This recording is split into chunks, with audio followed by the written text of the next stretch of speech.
different paths the country can take. One is a path represented by the president, which at the end of 4 years would mean we'd have $20 trillion in debt, heading towards Greece. I'll get us on track to a balanced budget. 20 trillion. Guess what? New White House data supports Mitt Romney's claim. Here to break it down, Stuart Varney. Stuart, $20 trillion. Sounds like a lot. Yes, it is. 20.3 trillion to be precise. And these are the White House's own numbers. The Office of Management and Budget. Here's their projection.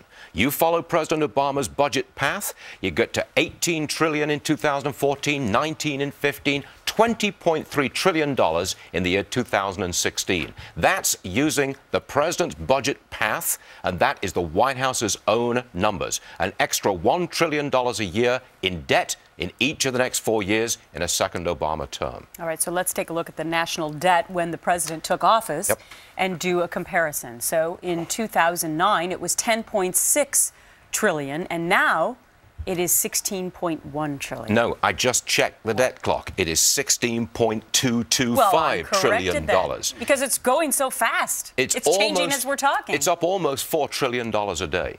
But I just want to make the point that the president's own projection is 20 trillion in 2016. I think it would be more than that. I think it would be worse than that, because the president's plan is to raise taxes. That's how he says he's going to conduct economic policy. Raise taxes. You raise taxes in an already weak economy, and you weaken the economy even more, and therefore you produce less revenue going to the Treasury, so the deficit's bigger. Plus, that's just a projection. And if he would happen to get power in Congress, you don't know what other policies would come into place as well. No, you don't. It's hard to predict. You don't. You don't know how many other taxes he would raise on the so-called rich. But here's another question. What have we got after 4 years of running up the debt from 10.6 trillion to 16.2 trillion, an extra $5.5 trillion worth of debt? What have we got?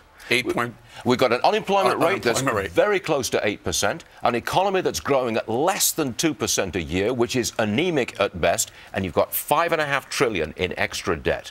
These are not happy times for America's finances. It's